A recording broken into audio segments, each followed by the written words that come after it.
Sige po, tayo pong lahat ay tumayo at sabayan po natin na tayong lahat ay magsaya at maganda, pangunahan po tayo ni Pastora sa isang pre-worship. Good afternoon po, ngayon po ay Friday prayer service. Magandang hapon po sa bawat isa. Magsimula po tayo sa kuwain ng Panginoon. Buksan po natin yung Biblia natin sa Jeremiah chapter 20 verse 9. Jeremiah 20 verse 9.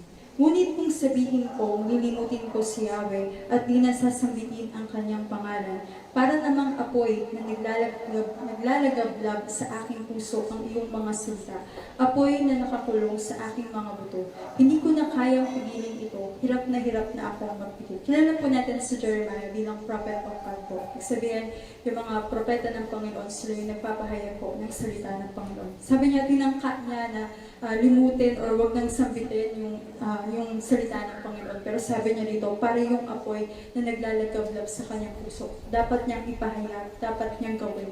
I believe ganun din po ang bawat isa sa atin. Marami tayong papuri, pagsamba sa ating Panginoon na hindi ito mapipigilan na sambitin sa ating Panginoon na sinasamba po. Kaya sa hapong ito, huwag tayong malimitahan na sa kanya-kanya man po tayong tahanan. Gawin natin, na mapuri natin at masamba ang ating Panginoon. Tayo po'y manalangin. Panginoon, pinupuri ka namin at sinasamba ka namin. Dakila ka sa lahat, makapangyarihan o Diyos. Hayag sa amin ang mga salita mo at pinupuno mo, Lord God, ng papuri, ng pasasalamat ang aming mga puso, ng kagalakan, Panginoon Diyos, na sambahin ka, Lord God. Lord, sa hapong ito, Panginoon, hanggang namin na maitaas ka, Panginoon Diyos. May ukol sa iyo, Lord God, ang pinakamataas na parangal, Panginoon Diyos, sapagkat ikaw ay karapat-dapat nito, Panginoon. Malugod namin inaanyayahan ng iyong presensya sa aming kalagitnaan, Panginoon. Hanggang namin ang pagkilos mo, hanggang namin na makatagpo ka ng bawat isa sa amin, Panginoon. Humihingi kami ng kapatawaran anumang nagawa namin kasalanan. Minsan pa, kalinisin mo ang bawat isa sa amin at hayaan mo buong puso namin, buong kaisipan namin, Panginoon, ay nakatutong sa iyo. Mangyari yung kalooban sa aming kalagitnaan, Panginoon Diyos, at patuloy ka namin pupurihin at sasabayin. Ito ang aming panalangin sa pangalan ng Panginoong Jesus. Amen.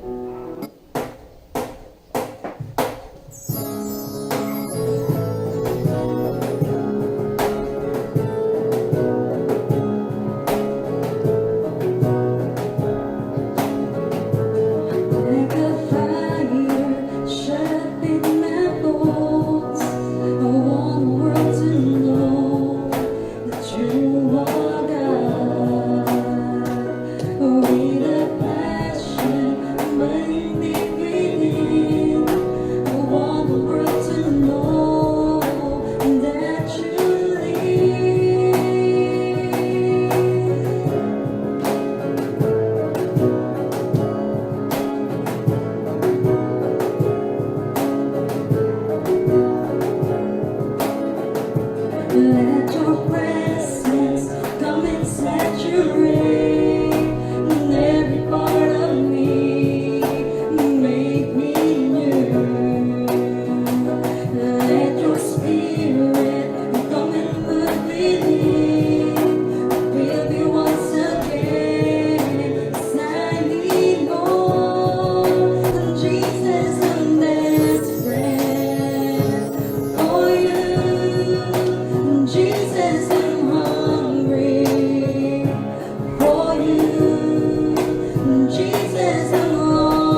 Jesus, I'm desperate for you. Jesus, I'm hungry for you. Jesus, I'm longing for you. 'Cause Lord, you are all I want.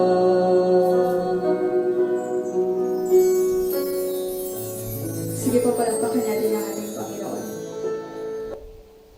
Amen, amen, amen. Praise God. Hallelujah, hallelujah. Praise you, Jesus. Glorify your name.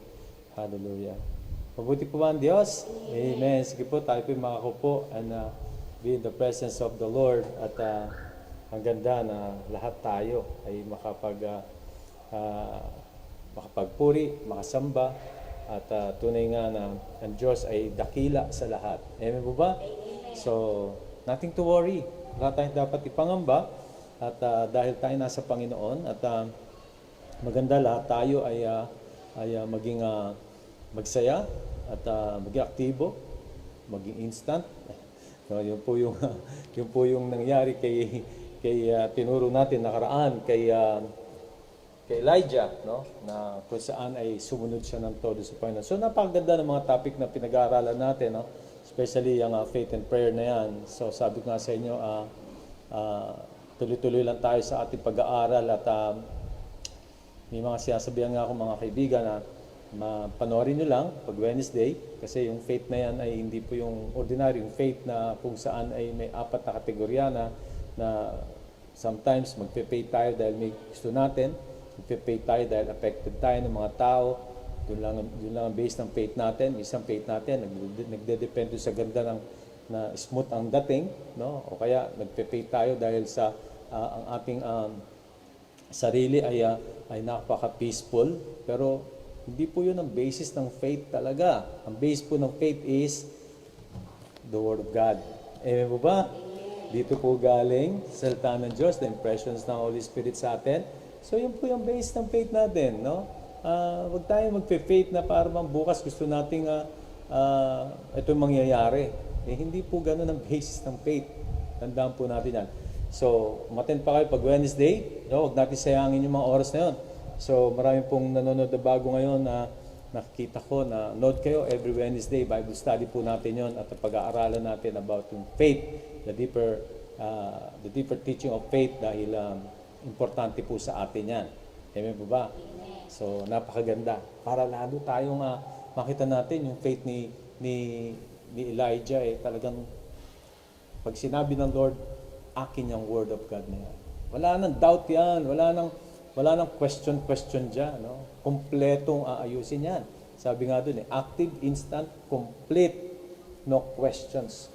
Asked by Elijah. Just akin yan. Pag sinabi ng Lord, akin yan. Ganun yan di ba? So, pag sinabi ng Lord, sabi mo, akin yan. Amen. It will come to pass, no matter what. No? Kahit ano pa ang mangyari, magkaroon man ng lindol, especially connected dyan sa ating pinag-aaralan ngayon, yung clay and the potter, no? Connected dyan, kasi iisa lang naman ang mararamdaman mo the heart of the Word of God, isa lang mararamdaman mo rin, kalooban ng Diyos. Yun lang ang mararamdaman mo kapag tayo nag-aaral ng patungkol sa salita ng Diyos. Amen po ba? So, ang ganda na huwag tayong parang hayaan natin na tumakbo lang ang buhay na ganito. No, wag. Kundi patuloy tayong mag-aaral ng salita ng Diyos. Amen ba? Handa ba tayo mag-aaral ng salita ng Diyos? Amen. So, sabi ko nga, ng mga nakaraan, ang pinag-aaralan natin pag Friday is praise and worship. So, part ng worship is, mag-aaral tayo ng salita ng Diyos, yakapin natin ang prinsipyo ng Panginoon, at kilalanin natin siya ng gusto. No? Kasi, ang hirap sambahin ng Diyos kapag hindi mo siya kilala. So ngayon, dinako tayo ng Panginoon doon sa we are the clay and He is the potter dahil gusto ng Diyos na makilala natin siya na siya yung gumawa sa atin. No? So basahin na natin, puntahan natin kasi mahilig ako sa recap no? So Romans 9:19-29, sasabihin ko naman sa akin, bakit pa sinisisi ng Diyos ang tao? Sino ang makalalaban sa kanyang kalooban? Ngunit ikaw na tao lang, sino raw? Tayo, tao lang. Sino ka upang sumagot ng ganyan sa Diyos? Narinig po ba ako? Okay ba bang audio ko? Okay po ba ang lahat-lahat? No? So mag-send lang kayo dito ng comment kung medyo ang audio ko malabo-labo. Masasabi ba ng tao sa lumikha sa kanya, bakit mo ako ginagawang ganito? Wala bang karapatan ang mapapalayok sa gumawa ng isang kasangkapang mamahalin at isa namang kasangkapang mumurahin mula sa isang limpak ng luwad? Bagamat ibig ipakita ng Diyos ang kanyang puot at ipakilala ang kanyang kapangyarihan, buong tiyaga pa rin niyang pinagtitiisan ang mga taong dapat ng parusahan at lipulin. So, naghihintay ang Lord, talaga nagtsatsaga siya sa atin. Sa verse 23, ginawa niya ito upang ipakilala ang kanyang walang kapantay na kadakilaan sa mga taong kanyang kinahabagan. O yan, yung kinahabagan. So, sino po ba ang kinahabagan ng Diyos? Tayo po ang mga kinahabagan ng Diyos.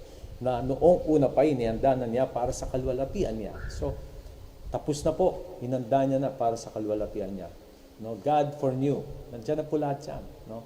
Ang punto ko dito, kung titingnan natin, katulad sinabi ko kanina, ang kalooban ng Diyos. Makikita mo, pag nagbabasa ka, nagme-meditate ka, nagba-Bible study ka, whatever, makikita mo yung kalooban ng Diyos. Sa verse 24 tayo, tinutukoy na tinawag niya hindi lamang mula sa mga Hudyo, kundi mula rin sa mga Hintil. So napaka-importante yung mga words na yan. Mamaya gamitin natin. Ganito ang sinasabi niya sa akin, sa aklat ni Oseas, yung dating hindi ko bayan ay tatawagin kong bayan ko. So sino yun? Yung mga Hintil yan. At ang dating hindi ko mahal ay tatawagin kong mahal ko.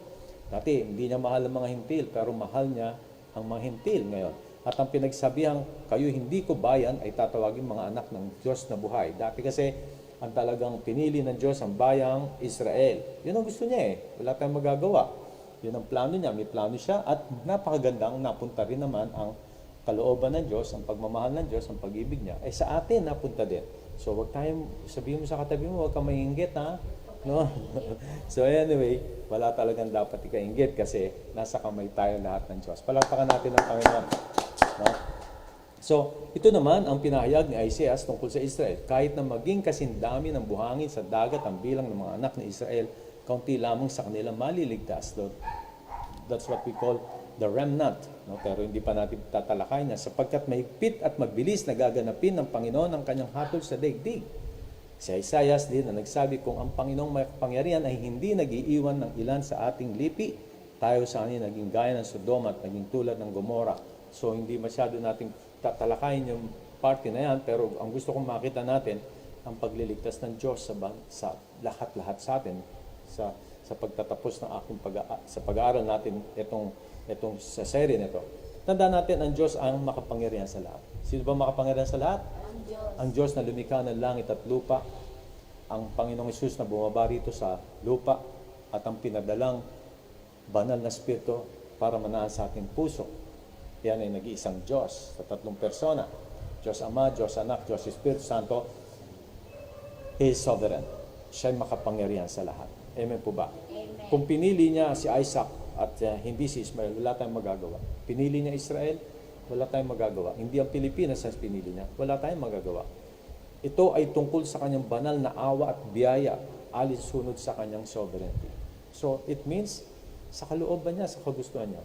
Amen po ba? Doon nakasalalay ang lahat ng ito. Hindi po ito base sa kung saan pa mambagay. No? Tulad ng mga napag-aralan natin mga nakaraan. Kaya may mga tanong lang, mabilis na ako, kung ang Diyos ay makapangyarihan, sino makakalaban sa Kanya? Di ba? At kung may isang taong tutol, ang karapatang hatulan siya ng Diyos?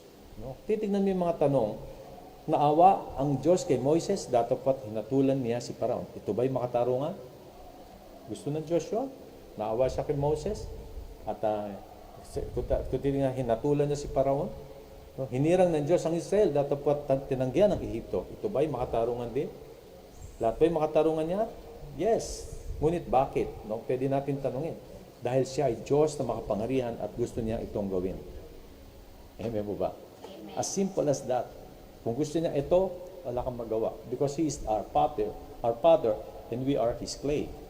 Gusto niyang gawin, gusto kang ihubog sa bilog, okay. Gusto kang ihubog sa tatsulok, okay. Gusto niya ihubog ka parang star, okay. Walang problema yan. Dahil yan ang gusto ng Diyos. Amen po ba? Kaya sa mga tanong nito, tingnan natin ang mga puntos na sinasabi ng Biblia. Una-una, Diyos ang magpapalayok, ako ang putik at sa kanyang mga kamay. So, yun ang isa sa mga dapat natin makita na sinasabi ng Biblia. God is the potter and we are His clay. So, anong gagawin natin? Yan ay sinabi ng Biblia, yan ay sinabi ng Diyos, yan ang katotohanan, tanggapin natin yan. Amen po ba? Amen. At tulad na sinabi sa Isaiah 64 verse 8, mabilis lang ako kasi natapos ko na to. Gayunman, O Yahweh, aming nalalamang, ikaw aming Ama, kami parang luwad at ikaw ang magpapalayo. As simple as that. So, ikaw ang lumikha sa amin, O Yahweh, at wala nang iba. Naintindihan po ba natin? Amen. So, ano pang pangalawang puntos na dapat natin makita? Ang Diyos ay may layunin o purpose para sa atin kung bakit siya yung magpapalayok, tayo ang clay. At meron siyang plano, meron siyang gustong gawin. Meron siyang plano sa iyo. Amen po ba? Katulad ni Ephesians 2:10, tayo'y kanyang inilalang, nilikha sa pamagitan ni Kristo upang iukol natin ang ating buhay sa paggawa ng mabuti na itinalagana ng Diyos para sa atin noon pa mang una. Kung ito yung plano ng Diyos, na gumawa tayo ng mabuti para sa kanyang kalwalapian, gawin natin. Ginawa kanyang doktor, wala kang magawa. Yan ang gusto ng Diyos. Sumunod tayo. Gusto ng Diyos na gawin kang Bible study leader, gusto niya maging pastor ka, propeta, gusto niya ng Diyos, gawin mo. Bakit kailangan mong lumalis doon sa kalooban ng Diyos? Yan ang purpose. Maganda nga pinaalam ng Diyos ang purpose niya sa'yo. Ang mahirap, hindi natin alam kung anong layunin ng Diyos. Mahirap, hindi natin alam kung ano bang gusto ng Diyos. Yun ang mahirap eh. Maganda kapatid, katulad ng ginawa sa akin ng Lord, 1993. No? Ilang taon na yun? Sinabi ko, Lord, gusto kong malaman ang kalooban mo, gusto kong makita kung ano yung malaman, gusto makita, gusto kong maintindihan yung gusto mong gawin ko sa buhay na ito. Yun ang inuna ko, yun ang gusto kong gawin. Hindi ko inuna ang kayamanan, hindi ko inuna ang pera, whatever. Never. Kaya sasabi ko sa inyo, alamin natin sa Diyos ang plano niya at siya na yung mag-aayos. Pag binigay niya yung salita niya sa iyo, then susunod ang lahat ng bagay. Kasi napaka-importante yung first step na dapat mong malaman. Katulad nung kay Abraham, pumalis ka sa pamilya mo, pumunta ka sa gusto kong lugar na punta mo. Bagamat di niya alam ang ginawa niya, sumunod siya. Elijah, pumunta ka sa Kerith Brook, papakainin kita, sabihin mo, hindi uulan ng tatlong taon at kalahati. Pumunta ka sa Kerith Brook at magpapadala ako ng uwak doon, isa sa umaga, isa sa hapon, papakainin ka ng hamburger. Hello? Amen po ba? At iinumin mo ang tubig sa batis ng Kerith. So, sumunod siya. Walang tanong-tanong. Amen po ba? Yan ang plano ng Diyos. So, maganda na malaman natin to. May layunin o purpose ang Lord sa lahat, tao man, bagay o pangyayari. Siya nag-design nito, kanya to. Kaya wala tayong pwedeng iangal, wala tayong pwedeng i-question sa Panginoon. Go with it. Nangusap ang Diyos sa'yo. Gawin mo. Amen po ba? Kaya tulad na sabi ko sa JCF, lahat tayo ay may pinagagawa ng Diyos. Lahat tayo may assignment.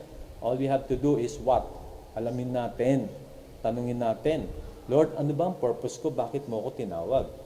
Amen po ba? Hindi yung parang tipong nangangapalan tayo, nagde-depend lang tayo sa flow ng isang Kristyanismo. Hindi po ganon. Kailangan mag-usap tayo with the Lord. No? Pangatlo, tinutupad ng Diyos ang prophecy. Napaka-importante sa Diyos ang prophecy. No, katulad nga ng sabi ko sa inyo, talaga nangusap sa akin ng Diyos sa devotion na to patungkol sa bilang clay at siya yung potter. Nangusap siya sa akin. Kaya nag-arrive ako dito sa pag-aaral natin, the clay and the potter. Kung tutusin, wala tayong dapat masabi patungkol sa kung ano ang ibig ng Diyos. Kung anong ibig niya, yun ang dapat mangyari. Pero ang Diyos, tanda natin, sabi ko nga ang Diyos ay patas. Hindi po siya, kumbaga hindi siya magsasabi sa iyo ng biglaan at gawin mo to at hindi. The Lord will inform you. Sasabihin niya sa iyo kung ano yung dapat mong gawin. Tandaan po natin yan. Amen po ba? Sapagkat ito'y patungkol sa kanyang plano, sa gusto niyang mangyari, Maaaring sa assignment na ibibigay niya sa tao, sa atin, sa God judgment na gagawin niya, warning, whatever, no? Sa buhay-buhay natin at sa marami pang iba. No? Tignan niyo yung sinabi niya kay Jeremiah nung nakaraan na sinabi ko rin sa inyo. Si Jeremiah 1:5, "The word of the Lord came to me saying, Before I formed you in the womb, I knew you. Before you were born, I set you apart. I appointed you as a prophet to the nations." Yan yung plano ng Diyos. Amen po ba? Kaya ang ganda-ganda na makita natin itong katotohanan ng mga ito, ng mga nasa salita ng Diyos na nagpapahayag na ito yung gusto kong mangyari sa iyo. Ngayon, kung sasabihin mo, bahala na ang Diyos, kung may sasabihin sa akin, hindi po. Pinag-aaralan po natin yan, the plan of God, pinag-aaralan natin the will of God. I tell you, tanungin natin sa Diyos, Lord, ano yung plano mo? Amen po ba? Kasi hindi lahat ng tao, tandaan natin, ay nakakaabot ng ganyang kaisipan. Ang alam lang nila, hihintayin lang nila ang Diyos. Amen. Nung araw, pero nung gabi, kasama na rin po madaling araw, ngayon, dapat magtanong tayo sa Panginoon. Go near unto me and I will go near unto you, sabi ng Panginoon. Lumapit kayo sa akin at ako'y lalapit sa inyo. Amen po ba? So ano pa sinabi ng Lord kay Jeremiah para makita natin ng medyo detalye ng konti. Jeremiah 11:18-19, "Pinabatid sa akin ni Yahweh ang masamang balak laban sa akin ng mga kaaway ko." So you see, ang Diyos ay mangungusap. Ang Diyos ay sasabihin niya sa iyo. I-inform ka niya bago mangyari ang mga dapat mangyari. It is the same with Rahab. Sinabihan niya yung dalawang spies. No? Alam na natin mga istorya na yan, pero ang importante rito, ang Diyos ay hindi po nagkukulang at ang Diyos ay patuloy na magpapaalala. No? Amen po ba? Kaya ang propesya ay napaka-importante sa Panginoon. Amen po ba? Kasi yan po ay gusto ng Diyos na tuparin ito sa panahon natin. So gusto ko lang din baybayin, no, ng medyo ng kaunti itong Romans 9:25-29, bagamat nasabi ko na rin ito nakaraan. Ganito ang sinasabi niya sa aklat ni Oseas, "Yaon dating hindi ko bayan, itatawagin kong bayan ko." Take note, nasa Romans chapter 9, at ito ang nagpapayag dito ay si Pablo. No? Ganito, per Old Testament na binabasa niya, ganito sinasabi niya sa aklat ni Oseas, "Yaon dating hindi ko bayan, itatawagin kong bayan ko, at dating hindi ko mahal, ay tatawagin kong mahal ko." Yan ang gusto ng Diyos eh. Dating hindi niya bayan, ngayon bayan niya na. Dating hindi niya mahal, ngayon mahal niya na. Yan ang gusto niya eh. Mamaya papaliwanag natin ng konti yan. At ang pinagsabihan kayo'y hindi ko bayan, itatawagin mga anak ng Diyos na buhay. Amen po ba? At sa verse 27, ito naman ang pinayag ni Oseas tungkol sa Israel. Kahit sa na maging kasindami ng verse 25, mas na ba ako? Ba't nagkaganong-ganon? Yan po ay mga hentil. Ito. At ang pinagsabihan ko, kayo hindi ko bayan at tatawagin mga anak ng Diyos na buhay, ayan yung mga hentil. Tayo na po yung mga hentil, ang Israel at ang hentil. Dalawa lang po yan. Kung hindi ka taga-Israel, hentil ka. Lahat na nasa buong mundo ay hentil. Dalawang klase ng tao lang po yan. Base sa salita ng Diyos at base sa Panginoon. Sa verse 27, ito naman ang pinahayag na Oseas tungkol sa Israel. Kahit na maging kasindami ng buhangin sa dagat, ang bilang ng mga anak ni Israel, kaunti lamang sa kanila maliligtas. So, yun mga sinabi ko ang remnants, no? Sapagkat mahigpit at mabilis na gaganapin ng Panginoon ang kanyang hatol sa daigdig. Sa Isaiah din na nagsabi, kung ang Panginoong makapangyarihan ay hindi nag-iwan ng ilan sa ating lipi, tayo sana'y naging gaya ng Sodoma at naging tulad ng Gomora. Remnant po yung mga tao na yan. Pero sa susunod, maaring yan ang talakayin natin. Pero for now, ang maganda makita natin yung mismong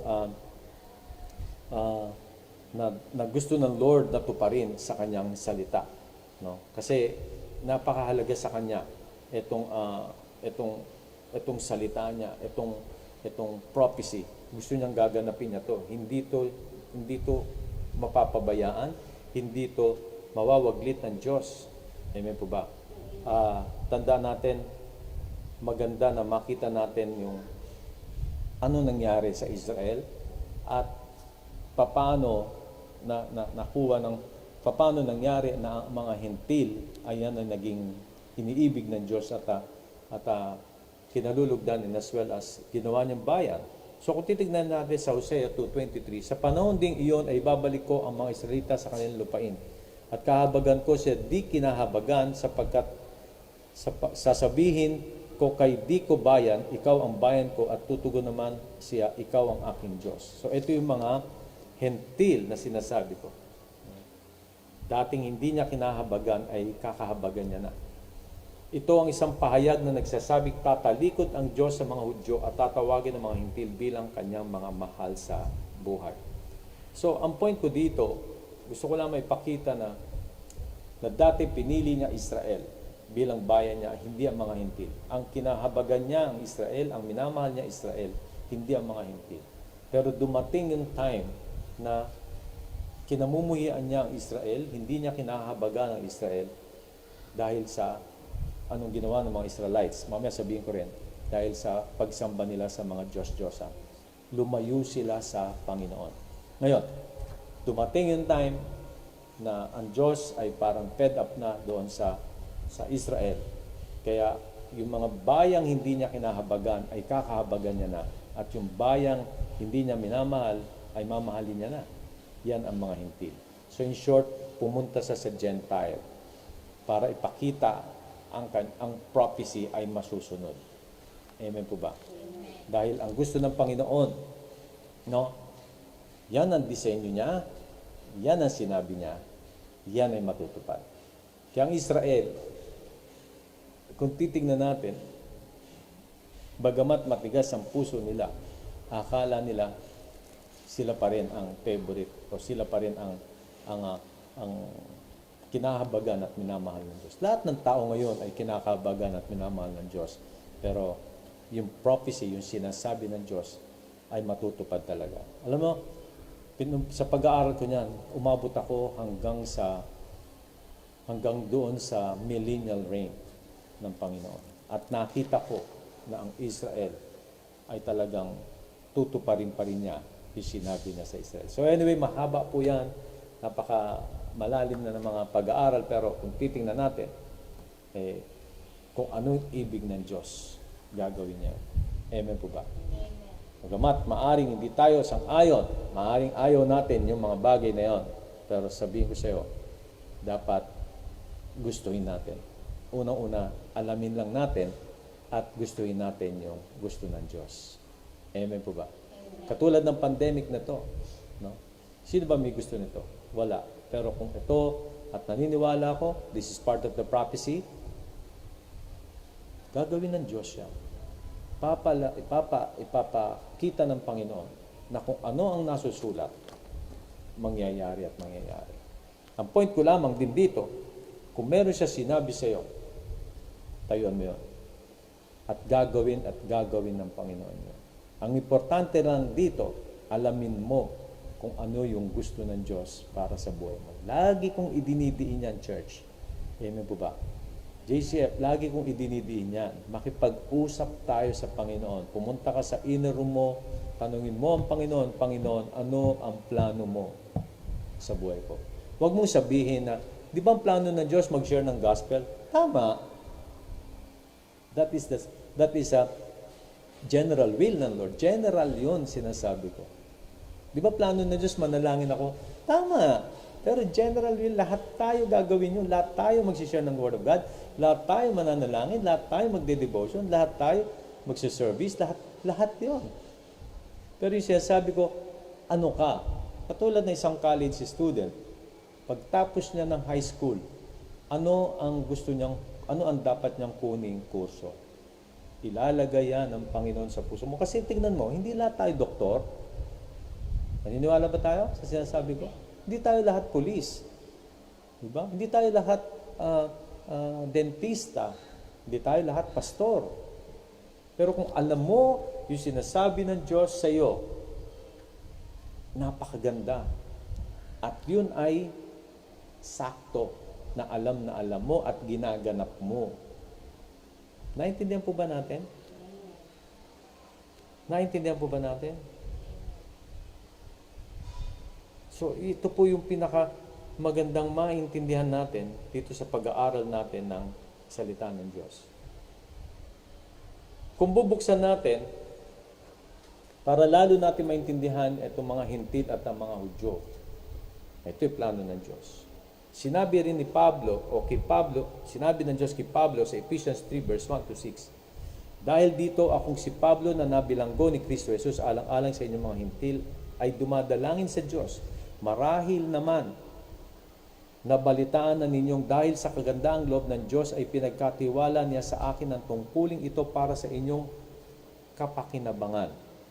Ginamit siya ng Lord. Ipinahayag sa akin ng Diyos ang kanyang lihim na panukala. So kung hindi ang pinahayag ng Diyos kay Paul, hindi rin natin malalaman yan. Naintindihan po natin? Tulad ng nabanggit ko na sa dakong una, at habang binabasa ninyo ito, malalaman ninyong naunawaan ko ang hiwaga tungkol kay Kristo, the mystery of Christ. Kailangan maintindihan natin yan. Kailangan malaman din natin kung ano yung mystery na sinasabi ng salita ng Diyos. Ang hiwagang ito'y hindi pinapaalam sa mga tao noong mga nakaraang panahon. See? Hindi pinaalam sa kanila. Sa Old Testament people, hindi pinaalam ng Diyos to. Ngunit inihayag ngayon ng Diyos. Kailan daw inihayag? Ngayon, sa pamagitan ng Espiritu, sa kanyang mga banal na apostol at mga propeta. At ito ang lihim sa pamagitan ng mabuting balita. Ang mga hentil, sino raw? Ang mga hentil tulad din ng mga Hudyo ay may bahagi sa mga pagpapalang mula sa Diyos. So, nung sinabi ng Panginoon sa Hosea, no, sa Old Testament, na ang kinahabagan niya, minahal niyang bayang Israel, ay hindi niya nakakahabagan o hindi niya na mamalin pag saan itataklo niya. At yung taong, mga grupo ng tao na hindi niya kinakahabagan, ay kakahabagan niya na ngayon. At yung mga taong hindi niya bayan, ay magiging bayan niya ngayon. Ito yung katuparan sa verse 6 ng chapter 3 of Ephesians. Ito ang lihim sa pamagitan ng mabuting balita. Ang mga hintil tulad din ng mga Hudyo ay may bahagi sa mga pagpapalang mula sa Diyos. Mga bahagi rin sila ng iisang katawan at kahati sa pangako ng Diyos dahil kay Kristo Jesus. Naintindihan po ba natin? So, yung ginusto ng Lord na mangyari before ay, o yung sinabi ng Lord na mangyari na hindi pa nangyari before ay nangyari na ngayon, even sa panahon natin ngayon. Amen po ba? Amen. In the mystery, Gentiles are saved through Israel's fall.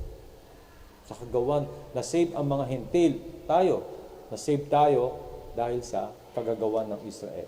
Tumalikod sila sa Panginoon. In Romans 11:12, ibig bang sabihin ngayon na tisod ang Israel ay tuluyan na silang nabuhat? Hindi. Ngunit dahil sa pagkatisod ng mga Israel, dahil sa katigasan ng kanilang ulo, umabot sa mga hintil ang kaligtasan. Na born again tayo. Nang sa gayon, mangimbulo sa mga ito ang Israel.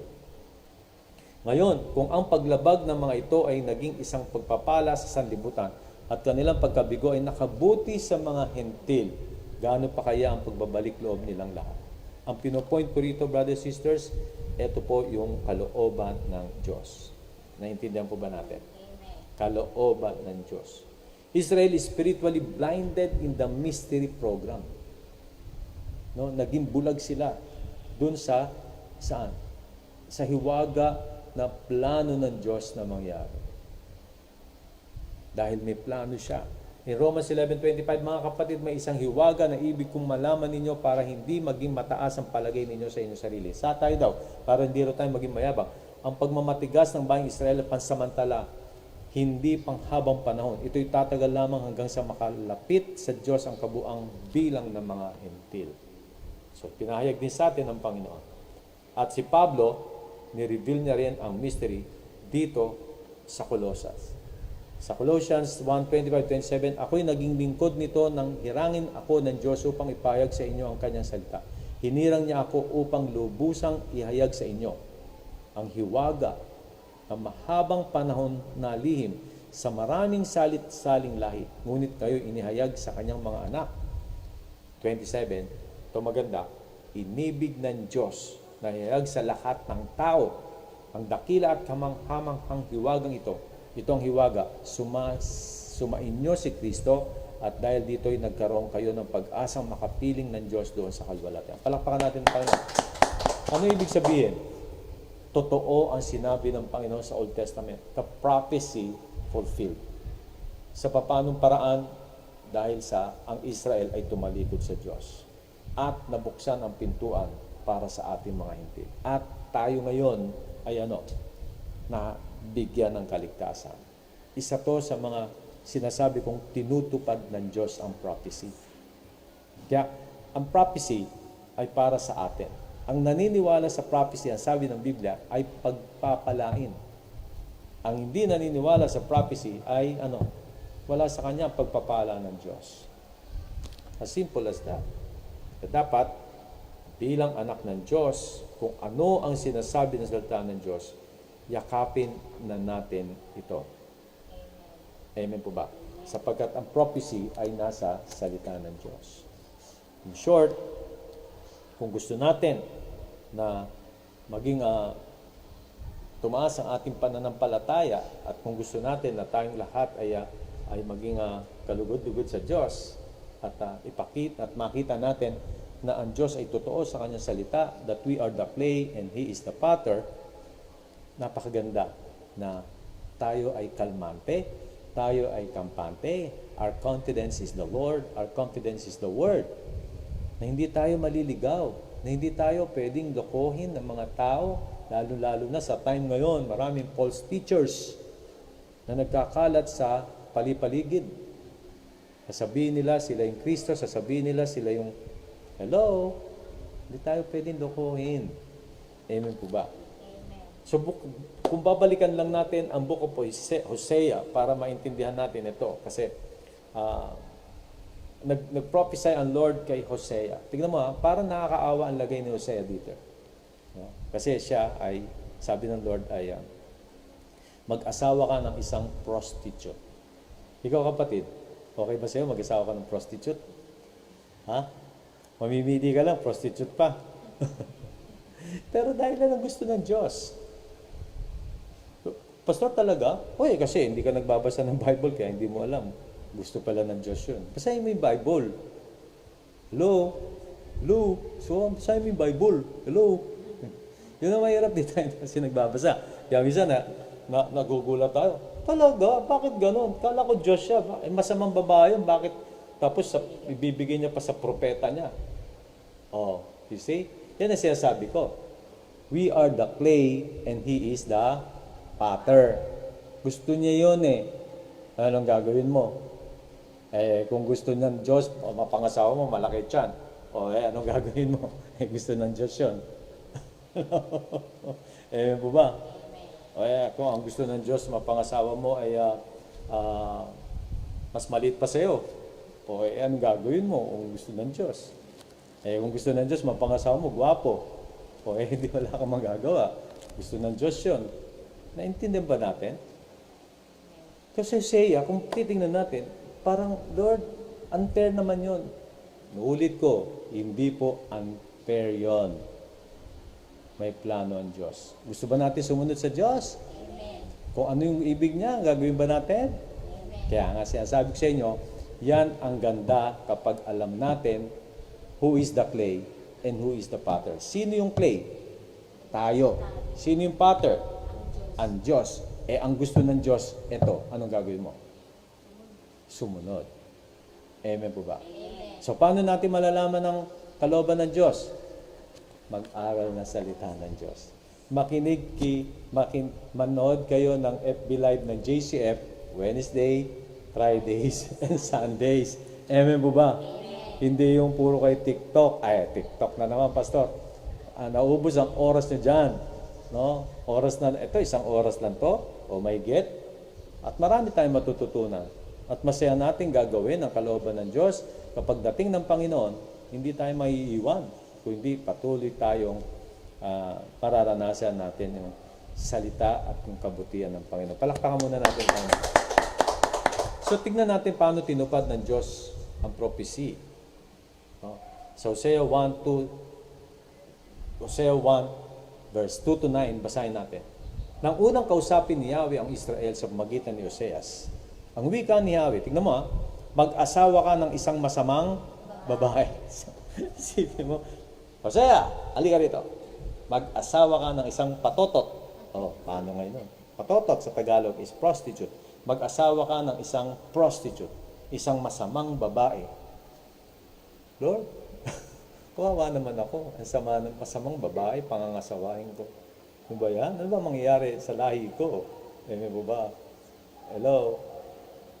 Wala tayong magawa. Yan ang gusto ng Lord. Mag-asawa ka ng isang masamang babae upang magkaanak ka sa kanya, sapagkat ang buong bayan ay nagpapakasama at nagtataksil sa akin. Pwede mo sabihin, Panginoon, anong pakialam ko kung sila'y nagtataksil sa'yo? Pwede mo sabihin na gano'n. Pwede sabihin niyo sa'yo, yun. Pero sabi ko nga sa'yo, if you're a man of God, wala kang question. Huwag mong tatanungin ng Diyos. Yan ang plano sa'yo ng Panginoon. Gusto ka kanyang gawing teacher, magtuloy ka. Gusto niyang kang gawing maging manager ng bangko, magtuloy ka. Naghihirap ka ngayon, pero sinabi ng Diyos sa'yo, pagyayamanin ka, huwag mong nang tanungin, Lord ba ano? Lord ano? Amen po ba? Ang problema lang kasi, hindi nating alam kung ano yung pinagagawa ng Diyos. Masyado tayo nakatutok sa mga tao, masyado tayo nakatutok kung saan-saan, naglipa na sa paligid natin. Tutukan natin itong sinasabi ng Panginoon. Amen po ba? Amen. And for us to know His will, no matter what, Amen? No matter what, it will come to pass. Kung titingnan mo, paano mangyayari talaga? Hayaan natin ang Diyos. Kahit si Hosea, kung titingnan mo, Lord, parang unfair naman sa akin yun. Ang dami naman babaeng pwede mo sabihin sa akin na yun ang mapangasawa ko, bakit ito pa? Hello? Ang sa akin, ang dating sa akin dito, hindi yung mapapangasawa, hindi yung tao, kundi kung ano yung gusto ng Diyos. Naintindihan po ba natin? Amen. Kung gusto ng Diyos na maging pastor ka, natatakot ka dahil yan hindi ang gusto ng magulang mo. Huwag mong isipin yun. Isipin mo yung sinasabi ng Diyos. Sumunod ka sa sinasabi ng Panginoon.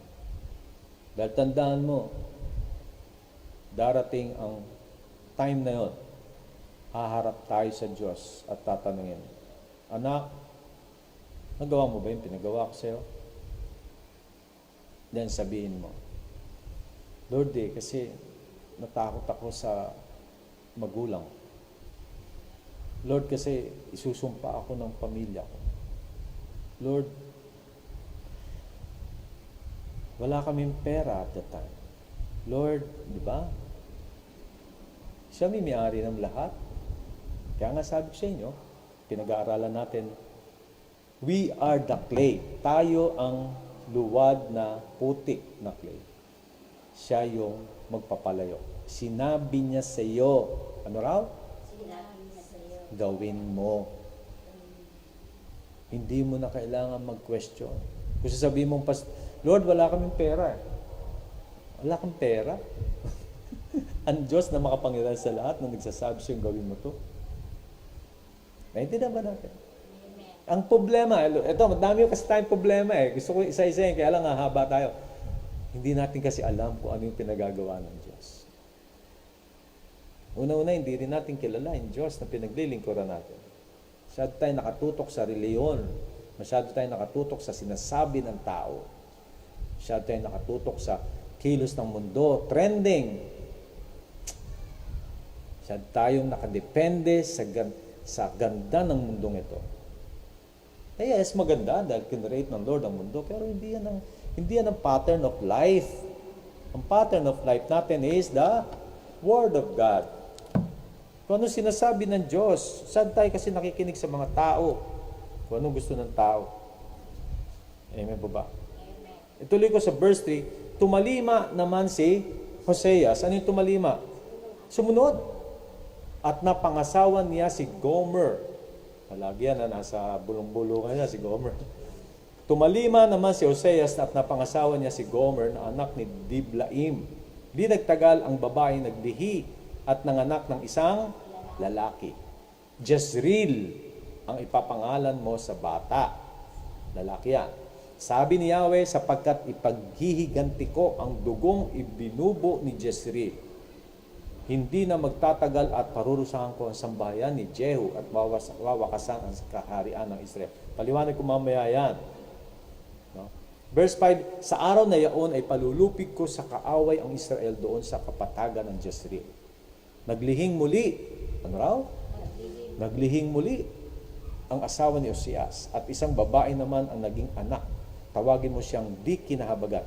Etong verse 6 na to, saka verse 9 na yan, ang anak niya na yan ay sa iba. Hindi na yan kay Osias. Basahin na natin ang buo, no? Kasi hindi ko na makalkal isa-isa yan, pero yung po yung totoo dyan. Basahin na lang natin. Naglihing muli ang asawa ni Osias at isang babae naman ang naging anak. Tawagin mo siyang di kinahabagan. Sabi ni Yahweh sa ama ng bata, sapagkat hindi ko kahabagan ni patatawarin ng Israel. Remember, unahan ko na. Ang mga anak ang pag-aasawa ni Hoseas kay Gomer ay yan ang Israel. At ang mga anak niya na yan ay talagang yan yung bunga, yan yung mga, kung ano yung mga inayawan ng Panginoon sa bansang Israel. So, sa verse 7, ngunit ako'y mahahabag sa sambahayan ni Judah. So kasi Israel and Judah is different. Ngayon, iisa na lang yan.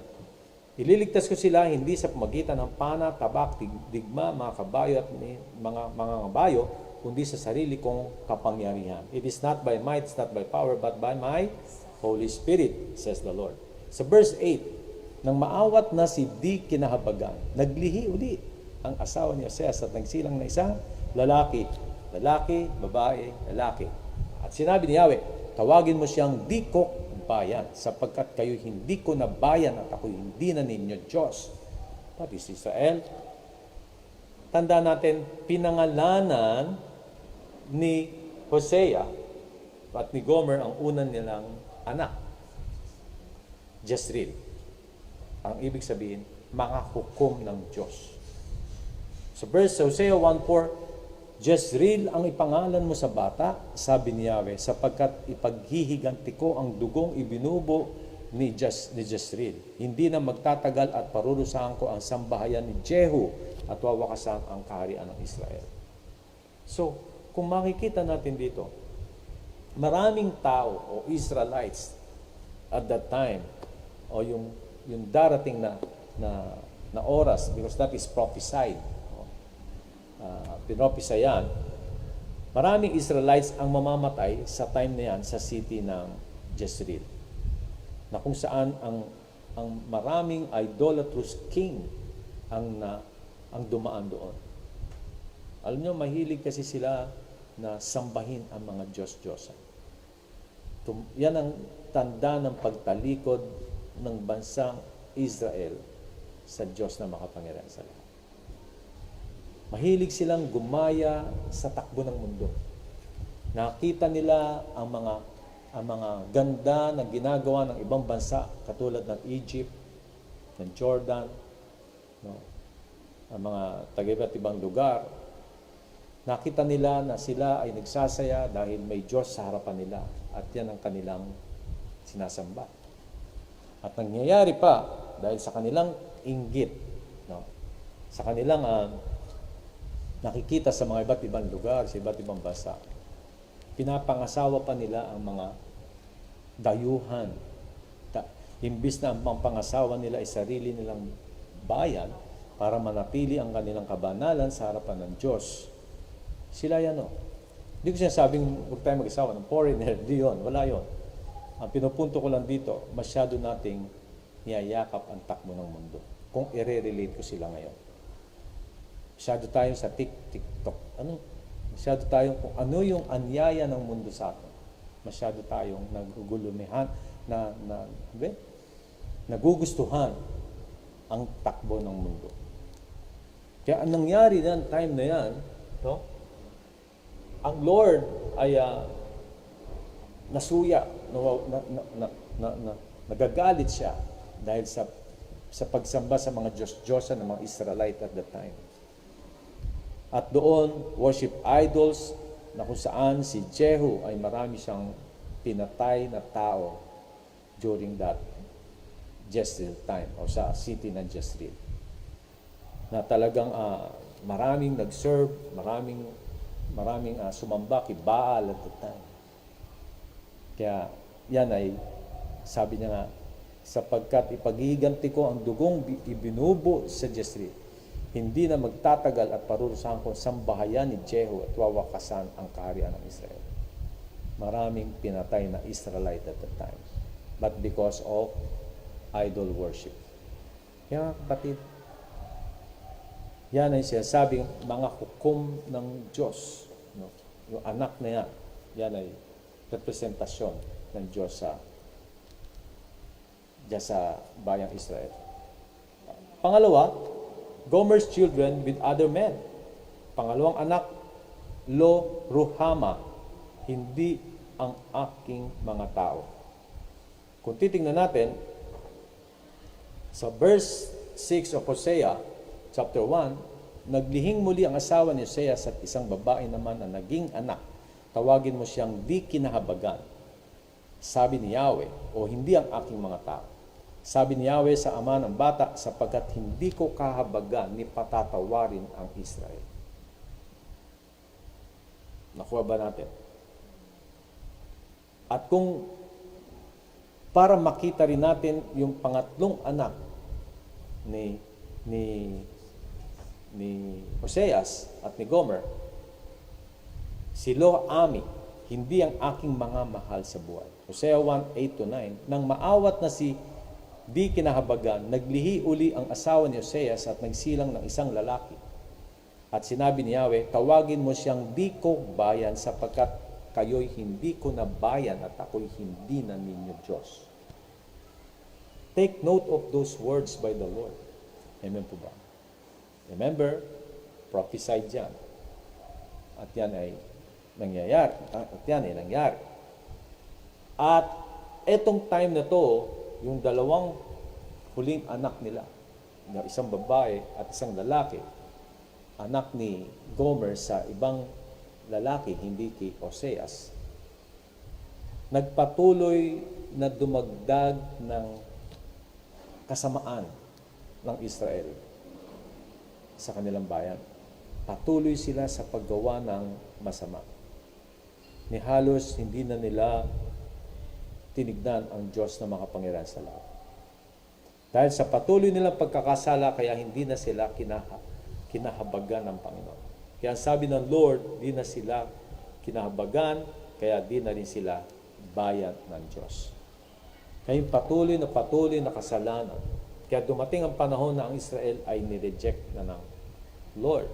Kaya sa una, nating napag-aralan na nag-open na ng door sa hintil para sa kaligtasan. Kaya very much connected. No? Connected ito doon sa binasa natin, ang hiwaga ng Panginoon, ang mga hintil ay maliligtas.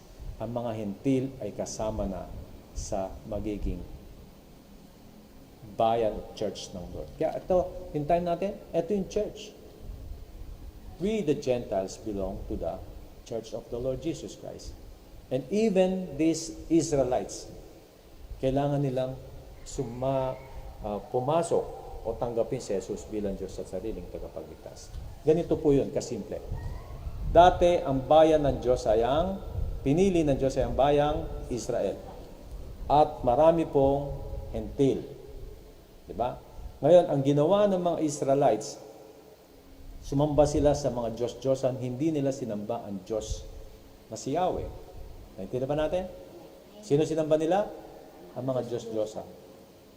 Mapanibugo ang Diyos. Seloso ang Diyos.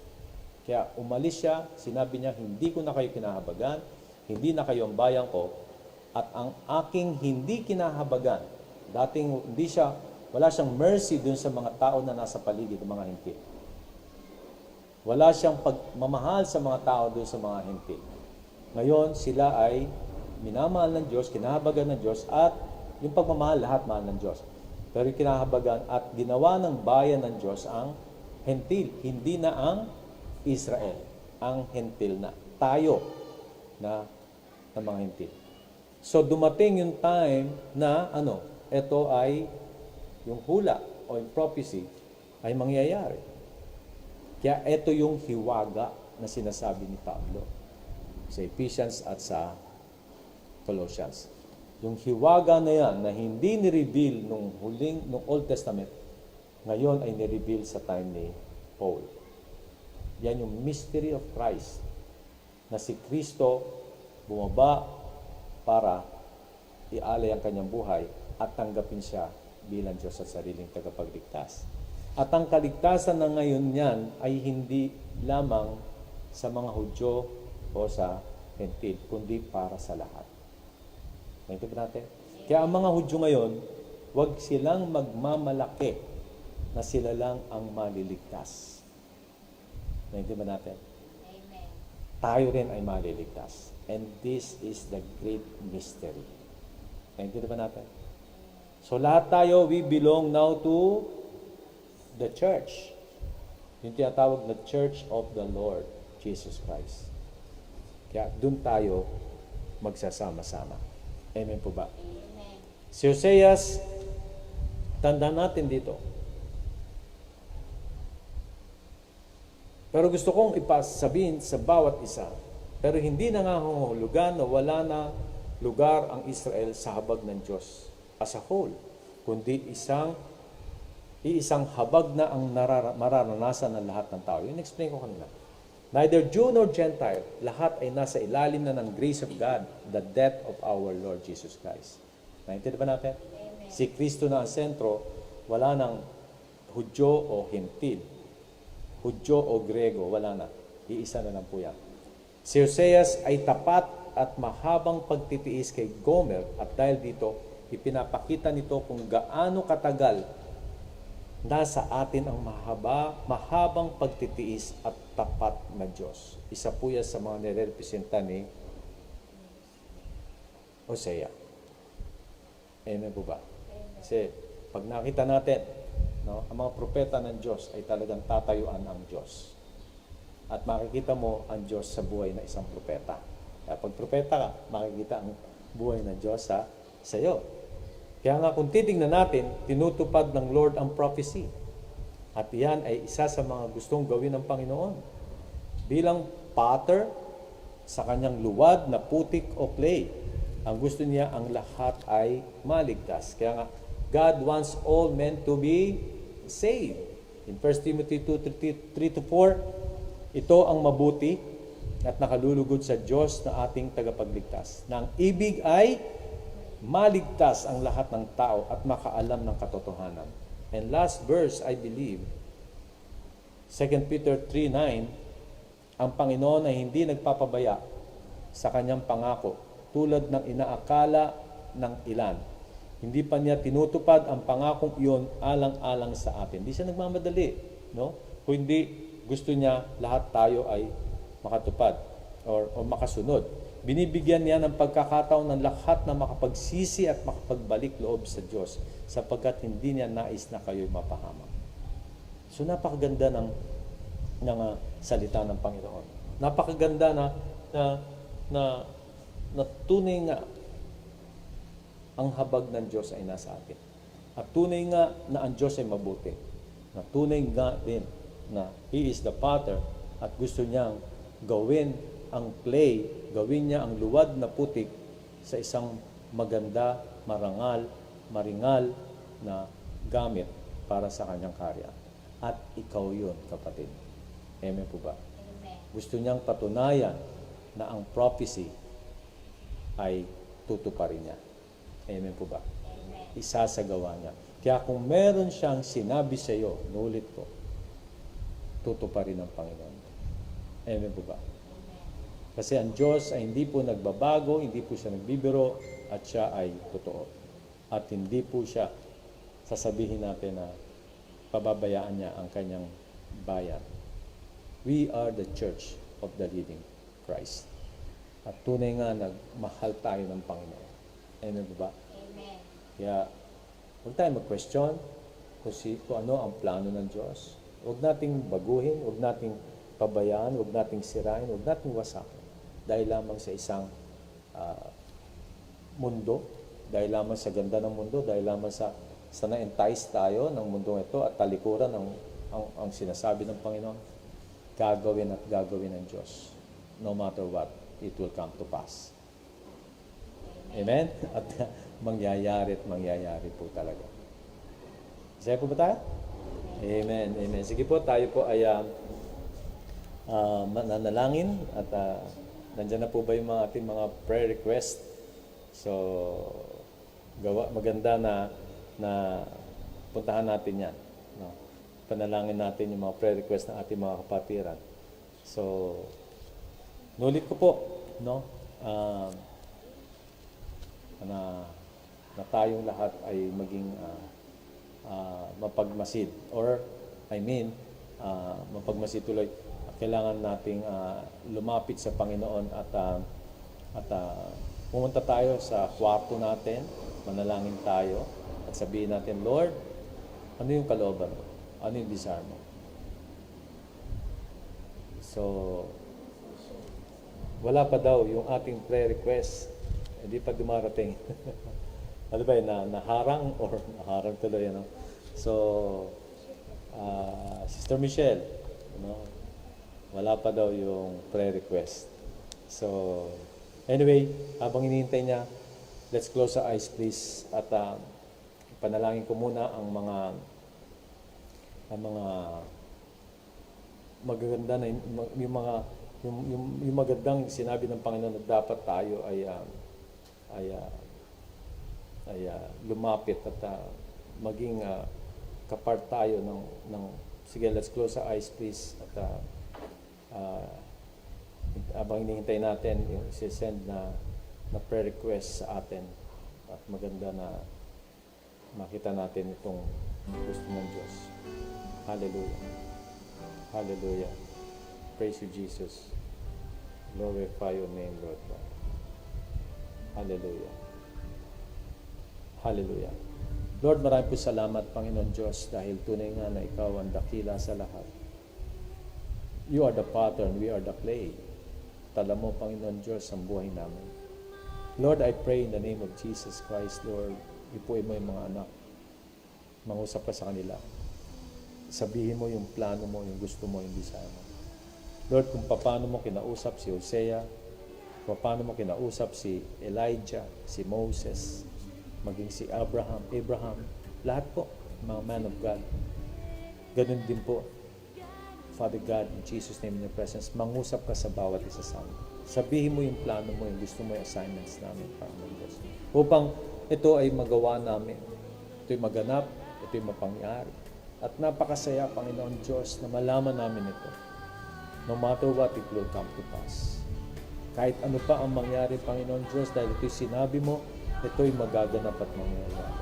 Kaya Lord, lalo-lalo na, Panginoon Diyos, hangad mo ang lahat ng tao'y maligtas, Panginoon.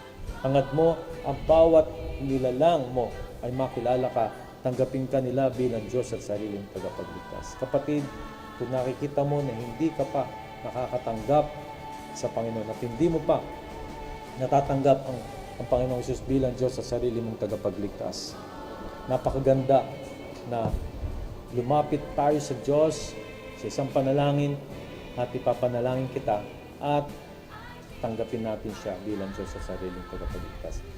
Sige, sumunod ka sa akin sa isang panalangin at tanggapin natin ang Panginoon. Panginoong Isus, sa oras pong ito, idinadalangin ko,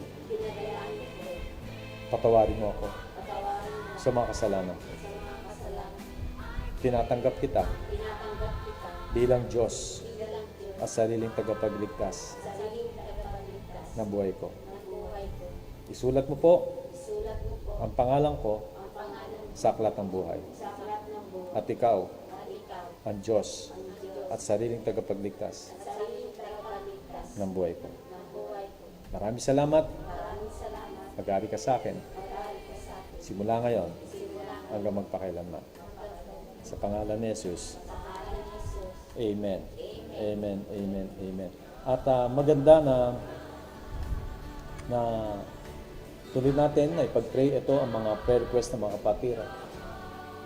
So prayer request po, maging malakas at malusog malayo sa anumang sakit at proteksyon lalo na sa COVID ang buong pamilya, bigyan ng malawak na pangunawa at pasensya ang aking asawa lalo na sa kanyang trabaho, proteksyon ng bawat pamilya lalo na pagpasok sa kanilang trabaho. Sister Laila Suliman, kapatid ko po yan, pinakamagandang kapatid ko sa buong mundo.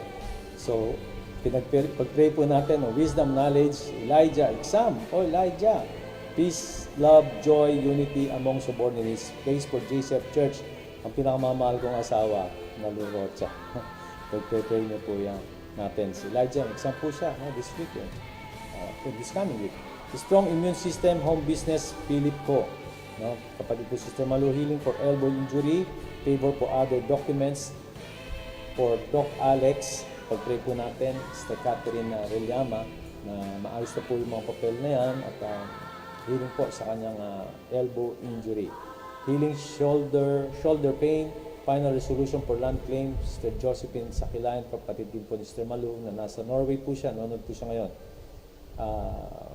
Kagalingan ni Janica del Carmen sa ubo at lagnat, salvation ng pamilya. Navarro, Lara del Carmen, kalakasan physical, spiritual ng buong pamilya, provision ng Panginoon sa mga pangailangan.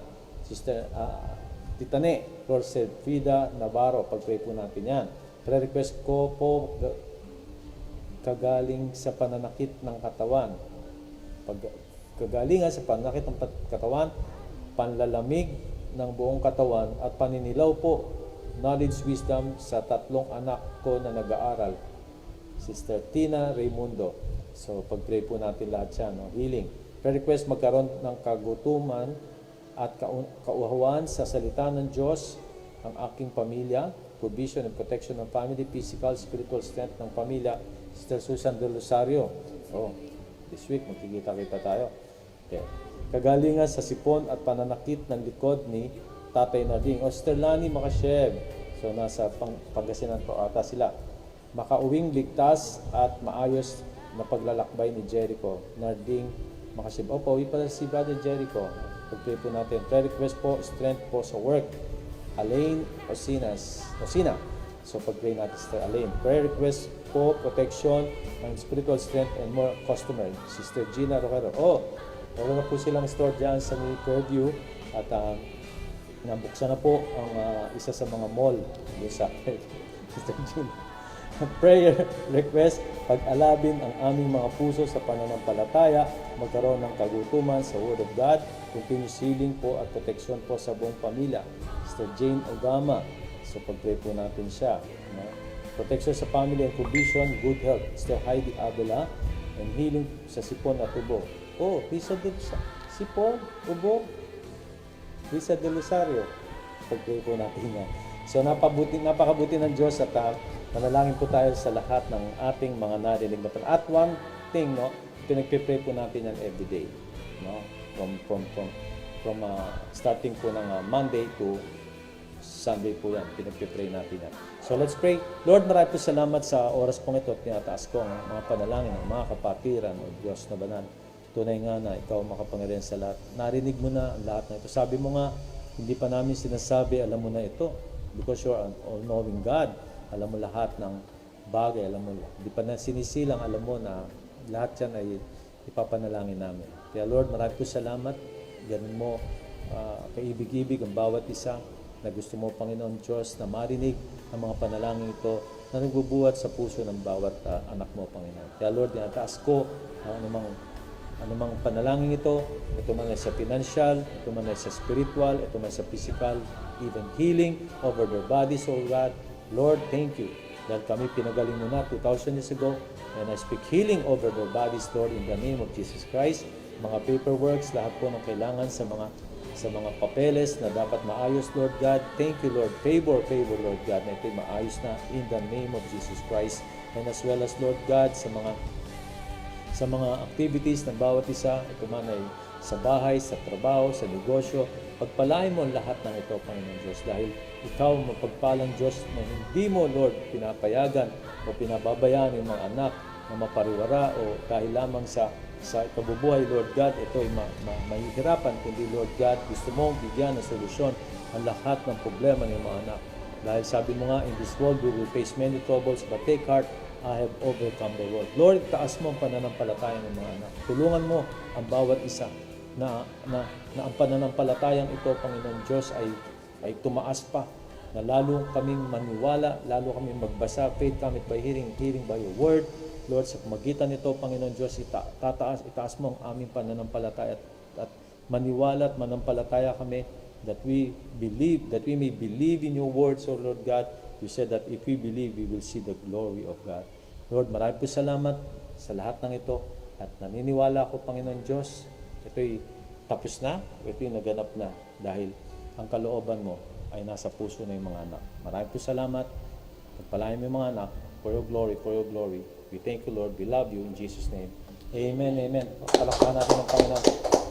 So God bless po at muli kaming sinasabi ko sa inyo na mag-invite po tayo at marami na pong bago-bagong mga nanonood at sumusubaybay, tumutuloy at nag-aaral. Ang point po natin dito is makapag-aral po tayo ng salita ng Diyos at maibahagi natin to sa ibang tao.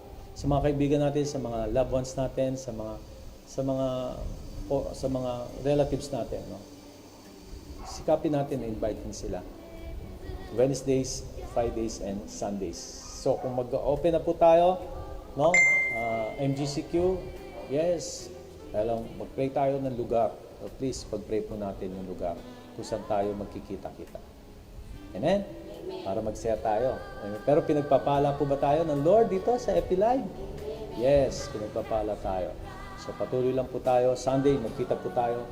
God bless you. Sa inyo po ang pagpapala ng Diyos at ang pag-iingat ng Panginoon, ng banal na Espiritu. Mahal po kayo ng Diyos at mahal ko rin po kayo. God bless po. See you. God bless po.